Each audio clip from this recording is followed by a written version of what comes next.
Remotely monitor करने वाला लड़का ये सोनी सनोफ बलवंत है। ये नंगथड़ा गांव जिला हिसार का रहने वाला है। पुलिस ने इन सभी को अलग अलग लोकेशन से अरेस्ट किया है।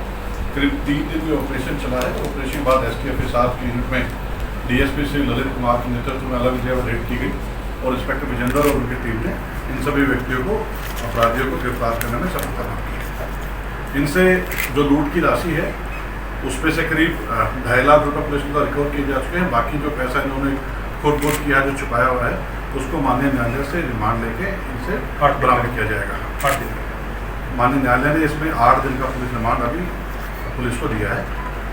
जो गन ये बैंक गार्ड के अपने साथ लूट के ले गए थे, उस गन को पुलिस ने बरामद कर लिया है और जिन हथियारों का इन्होंने प्रयोग किया था डकैती को अंजाम देने के लिए, उन हथियारों को पुलिस रिमांड के दौरान बरामद करेगी।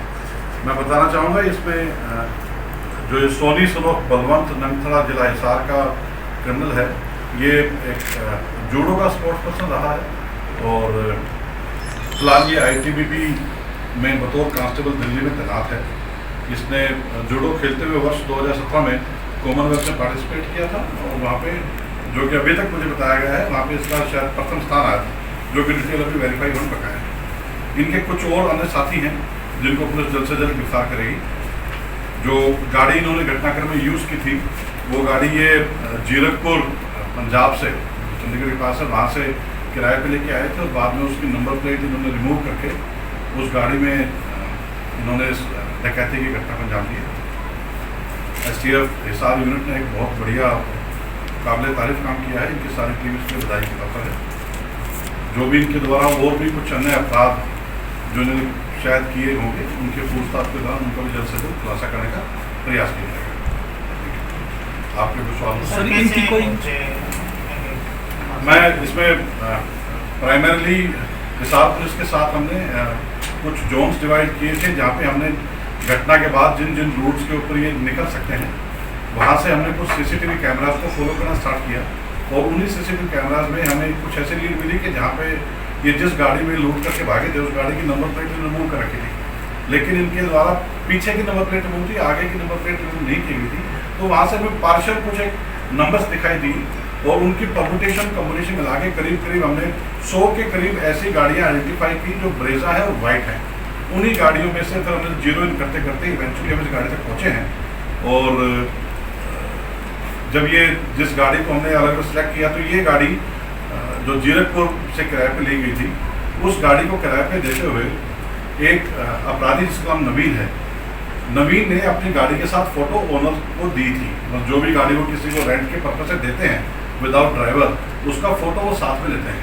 तो वो गाड़ी का जब फोटो हमने देखा, तो नवीन उन्हीं कपड़ों में वो फोटो खिंचवाई थी जिन कपड़ों में उसने लूट की घटना को अंजाम दिया था।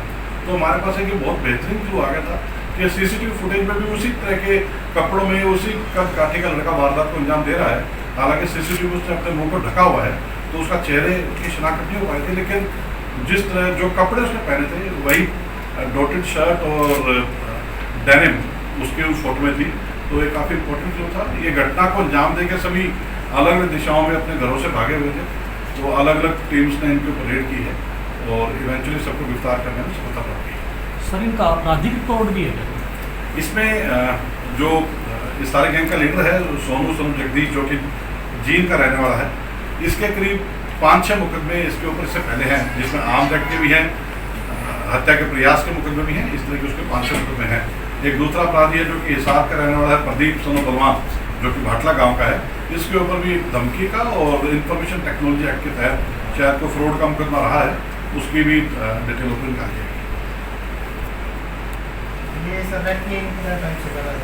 ये हमारे पास जो ह्यूमन इंफॉर्मेशन और जो टेक्निकल सर्वेलेंस के आधार पर भी कह सकते हैं, करीब घटना से 3 दिन पहले 15 तारीख से इनका इस एरिया में आवागमन है और उन्होंने इन 3 दिनों के अंदर इस बैंक को शॉर्टलिस्ट किया है। ये बैंक जिस लोकेशन पे है वहाँ पे बहुत ज़्यादा इस बैंक में कभी भीड़ नहीं रहती और जिस वक्त को इन्होंने चूज़ किया है वो वक्त भी ऐसा था जहाँ पे इक्का दुक्का कस्टमर ही बैंक के अंदर उस टाइम घुसे, तो उसी दौरान इसे घटना का उन्होंने अंजाम दिया। तो ये रैकी करने वाला यही था सोनी? हाँ, सोनी इस सारे घटनाक्रम का सूत्रधार कह सकता हूँ, जिसने खुद मौके पे ना आके रिमोटली इसको मॉनिटर किया है मतलब इन्हें गाड़ी को वहाँ से निकलवाने में गाड़ी किस रूट से भागेगी, ये सारी चीज़ उसने प्लान की है। मतलब पर्दे के पीछे यही है। हाँ, एक किस्म से मैं कह सकता हूँ कि अगर घटना को अंजाम देने वाली टीम का लीडर सोनू था तो सारे घटना को मास्टरमाइंड सोनू था। सेम डे कोई गया था इनमें से अंदर? सेम डे क्या? घटना से पहले नहीं, गार्ड बता रहे थे कि जिनमें से एक आरोपी अंदर देखा गया है। मैं आपको वही बता रहा हूँ कि 3 दिन से उस एरिया पे लोकेशन पे ये थे। वारदात के दिन इनमें से कोई गया था? उससे पहले नहीं, वारदात से पहले? नहीं, मैं उस बात को आपको नहीं बता, वो वेरीफाई कर रहा हूँ। मैं सिर्फ ये कह रहा हूँ कि 3 दिन से इनकी वहाँ पे लोकेशन थी। सर कितना कैश लूटा गया था, कितना वापस बरामद हुआ? अभी इनके द्वारा करीब 17 लाख रुपए के करीब कैश लूटा गया था, जिसमें 2.5 लाख रुपए पुलिस ने बरामद कर दिए हैं। बाकी इन्होंने कुछ कार के जिन्हें कन्फेशन किया है वो भी हमें 1 आध दिन के अंदर ही लोकेशन बरामद कर देंगे। कुछ वेपन थे इनके पास? हाँ, इनके पास करीब 3 या 4 वेपन थे। उनको भी अभी अदालत, माननीय अदालत से रिमांड लेके उनसे पूछताछ में बरामद किया जाएगा। तो जो असले जो अभी बरामद नहीं हुए हैं या बरामद हो चुके हैं? नहीं, बरामद होने होते तो आपको दिखाया नहीं।